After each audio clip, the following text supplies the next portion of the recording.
పరీక్షలు అయిపోయాయి చిన్నబాబు. అయిపోయాయి తాత. ఈ రాత్రికే ఊరికి పోయాను. ఉత్తరాలు ఏమన్నా వచ్చాయా? లేదు బాబు, భగవానయ్య మీకోసం వచ్చేది లేదు. ఏం చెప్పాడు? మీరున్నారా అని అడిగాడు. లేరన్నాను. బిక్కముఖం వేసుకుని వెళ్ళిపోయాడు. అలాగా? అయితే నేను వెళ్ళి కనుకొస్తాను. ఈలోగా ప్రయాణానికి ఏర్పాటు చేయి. ఇదిగో, మీరంతా వ్యాపారస్తులు, అందులో ఉండే కష్ట సుఖాలు మీకు తెలుసు. మన దగ్గర ఉన్నదంతా వ్యాపారంలో పెట్టేశాం. సరుకు విడుదల కాగానే మీ సొమ్ము వడ్డీతో సహా పారేస్తాం. అస్సలు ఇస్తే చాలు అయ్యా, ఆ సరికే మాది ముఖానికి పారే. ఓ చెప్తానండి.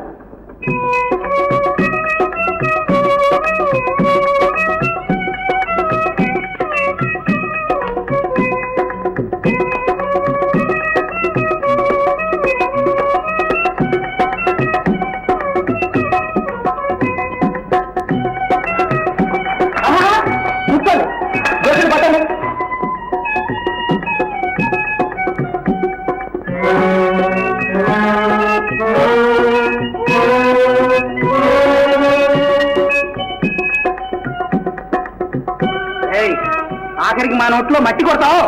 ఒత్తి మట్టి కాదు, బంగారు మట్టి. కోలార్ నుంచి 2 మూటలు తెప్పించాను. 10వ వంతు బంగారం ఉంది. పరీక్షగా చూడండి. అరే భగవాన్ బాబు, ఇంతకాలం నుంచి మాకు చెప్పింది లేదే. సరుకు అంతా మాకి తీస్తాం. అవో చూస్తాం. రండి.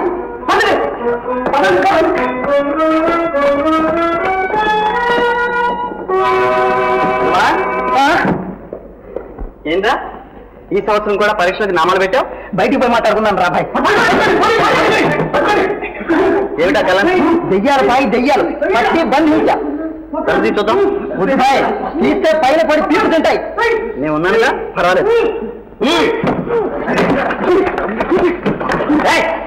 ఏమిటి రస్తా? మీరెవరు? భగవానేడి? ఎందుకు? మాకు సొమ్ము ఇవ్వాలి. ఎంత? 50, 80, 100, 150. ఇంతే కదా, నేను ఇస్తాను. వద్దు బాయ్, వద్దు. ఏ? నువ్వే చెప్పు బాయ్. ఈ పాడు పంపకి 25 రూపాయలు బాడుగా. ఈయన పెట్టేదే పప్పుచారు కూడు. పప్పు నిండా రాళ్ళు, చారు నిండా నీళ్లు. ఈయనిచ్చిన సామాన్ల మొత్తం ఖరీదు 50 చేయదు. దానికి నెలద్దే 10 రూపాయలా? ఈ మహానుభావుడు చేతికిచ్చేది 50, రాయించుకునేది 100. అదేమంటే కమిషన్ 25, వడ్డీ 25 అంటాడు. వీళ్ళకి ఎందుకు ఇవ్వాలి? ఇష్టమై తెచ్చుకున్న తర్వాత ఇచ్చుకోక తప్పుతుందిరా.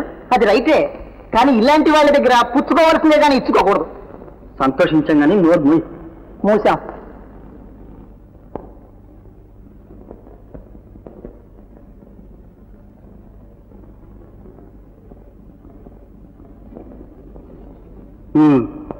ఇలా తయారయ్యామన్నమాట.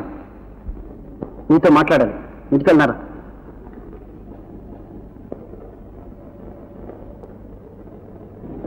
ఇది ఒక బతికేనా భగవాన్? పగలు కాలేజీలో కనిపించావు, రాత్రి ఇంట్లో కనిపించావు. ఏం చేస్తున్నట్టు? అలా ఏంటంటే పోయ్, మనవాడు తలుచుకుంటే ఏమైనా చేస్తాడు. చేస్తాడు. ఊరంతా అప్పులు. నా స్నేహితుడిని చెప్పుకోవడానికి కూడా సిగ్గా ఉంది. ఈ బాకీలని తీరినట్టేనా? అదే, బాకీ ఉండే పుట్టాం, బాకీలు చేస్తే పెరుగుతాం, బాకీ తీరితే చస్తాం. కనుక బ్రతక తలుచుకుంటే బాకీలు పెంచాలి. అయితే మన స్నేహం తగ్గాలి. ఇదిగో భాయ్, ప్రాణాలైనా వదులుకుంటాను కానీ నీ స్నేహం మాత్రం వదులుకోను. అయితే ఇక నుంచి నేను చెప్పినట్టు వినాలి. నేను ఊరికి వెళ్తున్నాను. నీ పెట్టేపేట తీసుకొచ్చి ఇక్కడే పడి ఉంది. మళ్ళీ అప్పులు చేసావో మర్యాద దక్కదు.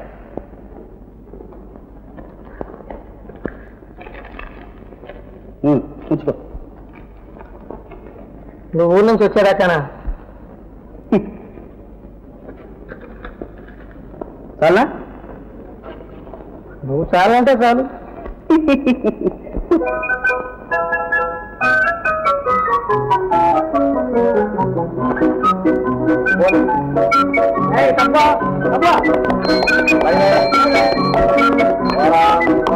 మారు మారు మారు మారు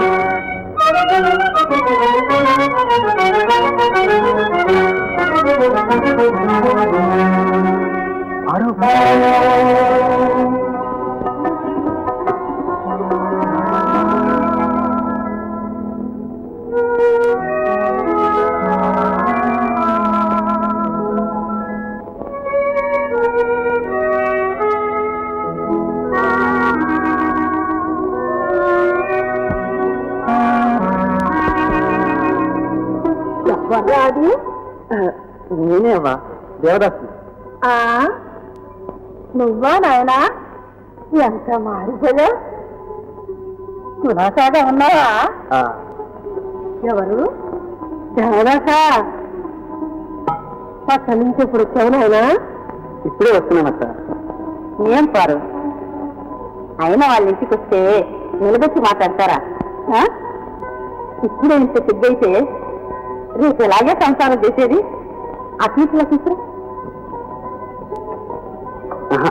ఇంటికి ఇంకా వెళ్ళలేదమ్మా, రేపు తిరిగ్గా వస్తాను.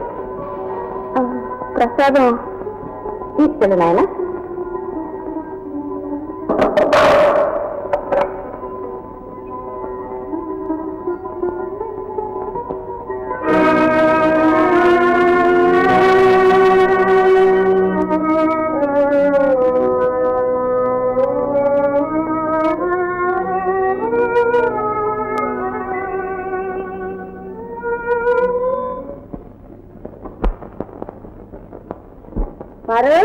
పారు, ఏమ్మా ఈ బియ్యం నాయనమ్మ గారికి ఇచ్చి కొంచెం రాళ్ళు అరమని చెప్పమ్మా.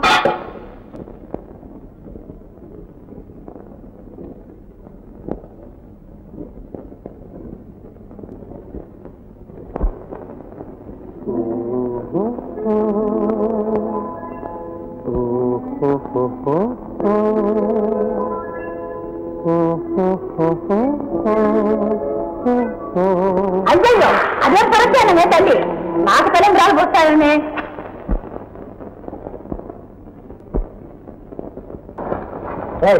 ఏమన్నా ఉన్నమాట అన్నాను. ఏ మళ్ళీ అను, ఒళ్ళు వాచిపోతుంది. ఆ మూట దుడుకుతనానికి ముడుపు.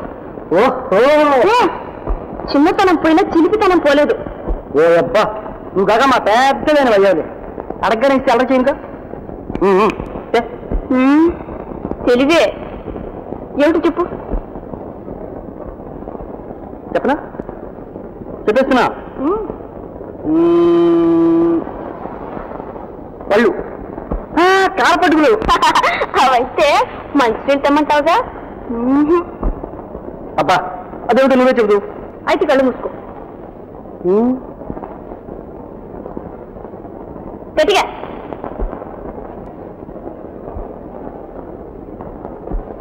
అదిగో దొంగవాటికి చూస్తున్నావు.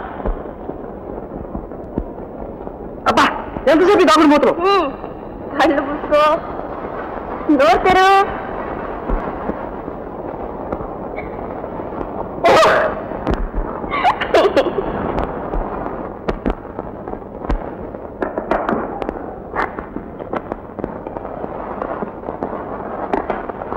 ఏంటది? ఇదే కనుక్కోతుందాం. చీర. సింగారం ఇంకా లంగాలతోటే ఉంటే చీరల మీద ముక్కుతున్నావే. అయితే బిస్కత్తులు. రాత్రి పగలు ఎప్పుడు తిండి అవే.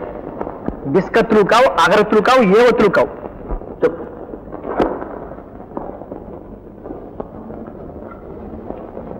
ఇంకేముంటుంది?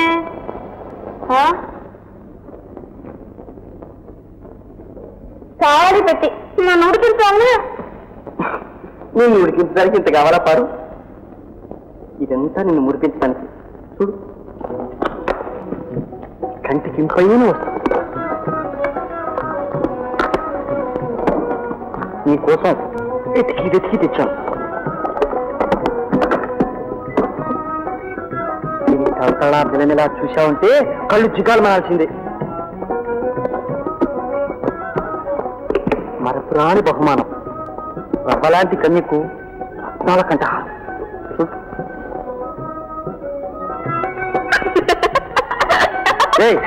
ఎందుక నవ్వు? ఎందుకా? ఎందుకు? ఇదిగో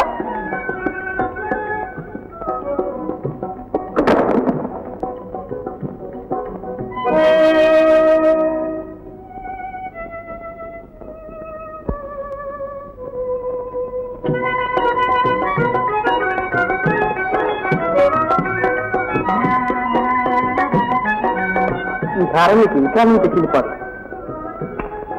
ఇప్పుడు మరీ ముద్దిస్తున్నావు. కానీ ఉన్న చిద్దంతా ఇప్పుడే వడకపోతే మరి పెళ్ళాడు అప్పుడు నీ వంతు